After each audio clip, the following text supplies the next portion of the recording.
Listen to part of a conversation between a student and a professor. Hello, Professor Diggs. Are you busy right now? Not really, Mary. Come on in.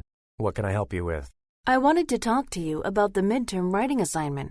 The syllabus says that it's due on Friday of next week, but some of the other students swear that the deadline is in 2 weeks. Oh, yes. I was going to make the announcement in class this week. I guess some of the students have already heard about the change in our lecture schedule. So it's true then? Why the sudden change? I mean, weren't we supposed to spend this week reviewing the material to aid in the writing of our papers? Yeah, we were. But now we are going to have a special speaker come in this Friday. So the deadline for the midterm report has been postponed 1 week. And the speaker is? Well, actually, Ashley Hampton, the internationally renowned sociologist. She happens to be coming to our campus this week. Her main purpose is to update the faculty of the Latin American Studies Department on her fieldwork. Wow, Dr. Ashley Hampton herself. How did you convince her to speak to our class? She owed me a favor from before, so I've asked her to give a lecture to our class this Friday on her most recent research. You know, she's doing work on the indigenous cultures of Brazil, which relates to our survey of South American cultural traditions. If you recall, a few weeks ago we were discussing how European colonization and, more recently, agricultural development put increasing pressure on indigenous tribes. So much so that some entire cultures, along with their languages, have disappeared. Oh, yeah. And some people are working to try to save those traditions that remain. Right. Well, anyway, Dr. Hampton is here to give an updated report of just how extensive the situation really is.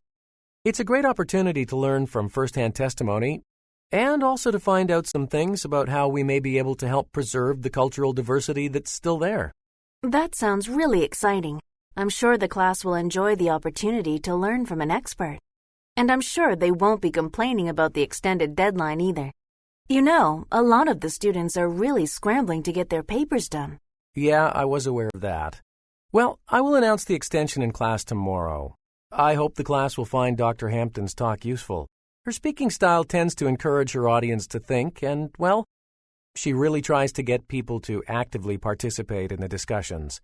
And, frankly, the timing couldn't be better because, well, I'm thinking that perhaps the class can pick up some ideas from her lecture and incorporate them into their compositions. Uh-huh.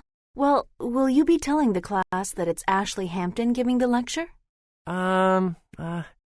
I was kind of hoping it would be a surprise. Do you think you can keep from revealing her identity to the rest of the class? Oh, no problem. I promise I won't tell a single soul. Well, then, I'll see you tomorrow in class. Now get ready to answer the questions. You may use your notes to help you answer. 1. Why does the student go to see the professor?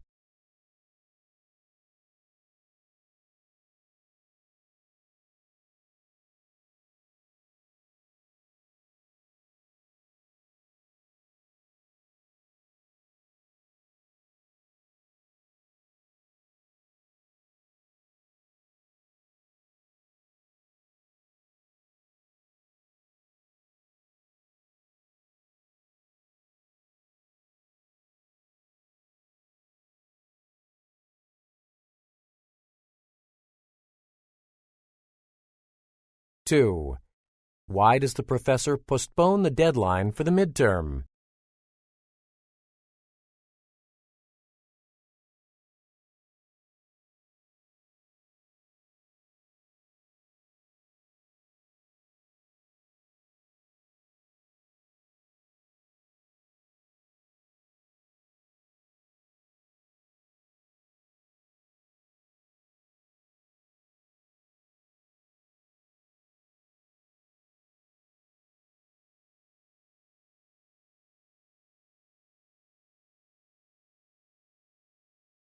Three. According to the conversation, what topic will the special speaker discuss in class?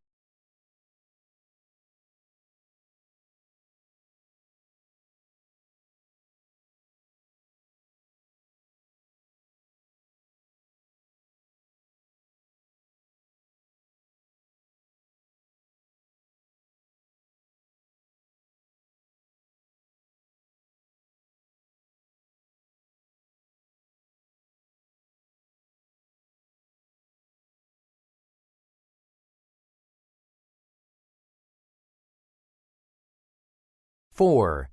What does the professor imply about the guest speaker?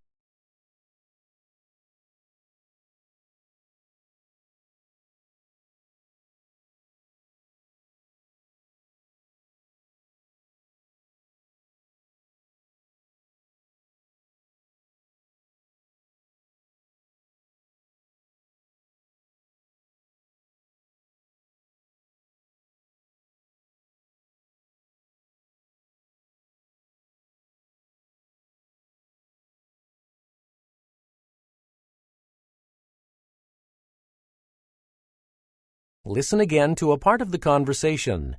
Then answer the question. That sounds really exciting. I'm sure the class will enjoy the opportunity to learn from an expert. And I'm sure they won't be complaining about the extended deadline either. You know, a lot of the students are really scrambling to get their papers done. 5. What does the student mean when she says this? You know, a lot of the students are really scrambling to get their papers done.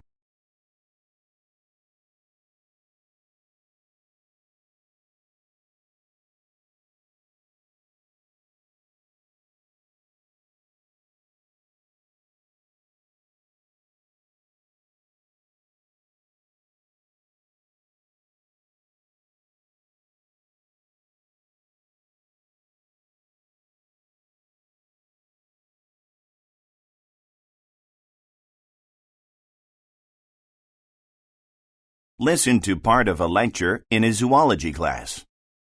In our previous lecture, we discussed some of the ways that animals adapt to the conditions of the habitats where they live. Today, I plan to look at a unique animal, the polar bear. What's so unique about this animal? Well, in an environment that is so inhospitable, the Arctic, the polar bear has adapted in ways that are really pretty ingenious. So, how did the polar bear wind up in the Arctic in the first place? Scientists believe that the polar bear, or Ursus maritimus, its scientific name, evolved from the predatory brown bear around 200,000 years ago. It seems the Ice Age forced the bears to live in an environment where temperatures plummeted to minus 45 degrees Celsius. Well, those bears had to adapt to the cold, and scientists say they did. They evolved an insulating layer of fat or blubber, and they packed on this layer by devouring up to 100 pounds of seal fat at one sitting. This layer helps prevent heat loss. Actually, polar bears have more problems with overheating than they do with the cold. They quickly overheat when they run. And speaking of running, the polar bear's extra wide feet helps them distribute their weight efficiently on the fragile sea ice and swim in the Arctic ice waters. Okay, now I'm thinking, how come the color of their fur changed? Well, what exactly is the color of a polar bear's fur? Most people would say it's white, but it's actually pigment-free, colorless. It only looks white because the clear strands scatter the sun's rays. Except at the San Diego Zoo a few years back, their polar bear's fur turned green for a while because of the algae that got trapped in the hollow shafts of their fur. But anyway, there's some debate over why the polar bear's fur is the color it is. In one camp, people say that the fur serves as camouflage for hunting. But other people argue that polar bears hunt mainly in the Arctic winter, which of course is dark much of the time, so there's no need for camouflage. They say that the fur evolved to help keep them warm in the winter. Well, both arguments carry some weight. Although the Arctic winter days are mostly dark, there are several months when polar bears can hunt in some hours of daylight. I kind of fall into the second camp, though. You see, the clear strands allow the sunlight to penetrate through to the black skin. This heat gets trapped and stored by the fat and fur. Actually, you might find this hard to believe, but the polar bear's insulation system is so efficient at trapping heat that in infrared photographs, the only visible heat escaping from their bodies is the puff of air caused by their breath. They experience almost no heat loss.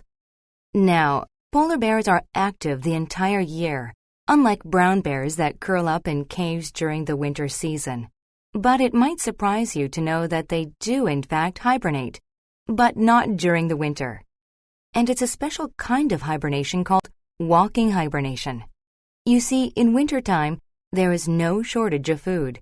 But summer is a real problem because the ice melts, and this reduces the habitat polar bears have in which to search for food. To cope with this, polar bears have developed the ability to slow their metabolism down by walking slowly for extended periods. During these periods, they draw energy from their stores of fat.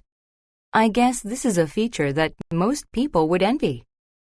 Now get ready to answer the questions. You may use your notes to help you answer.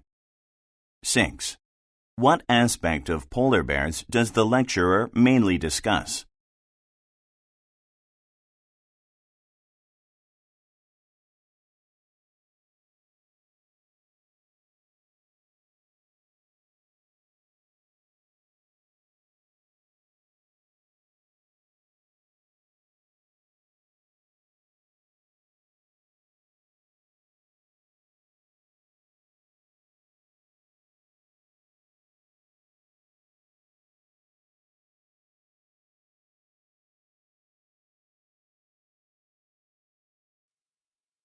Seven.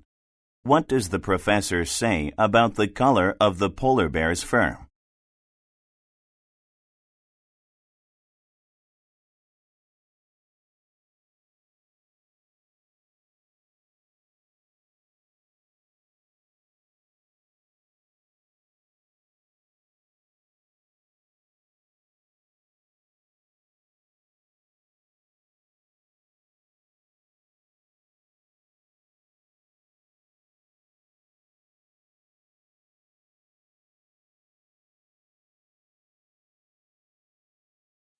Eight.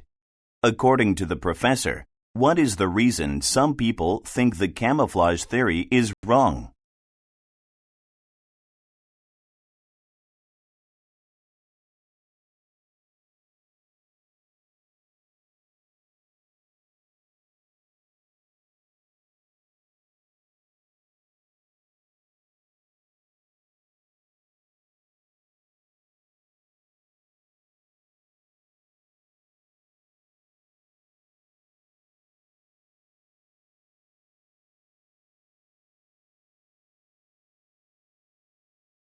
Nine. Why does the professor mention the infrared photographs?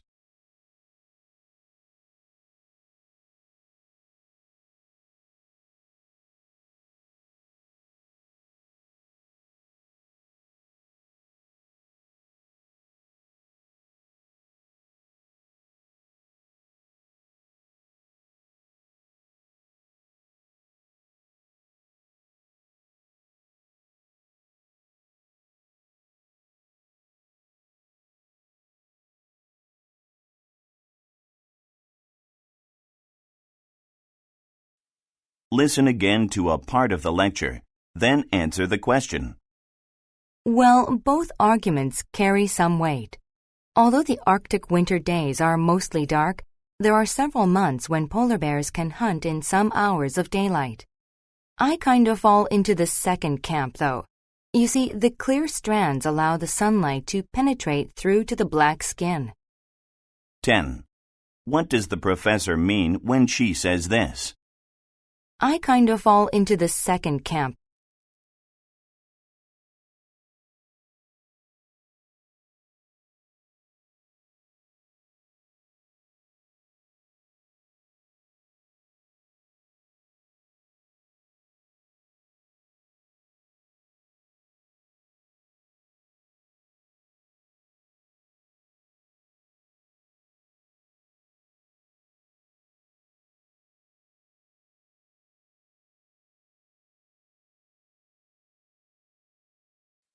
Listen again to a part of the lecture, then answer the question.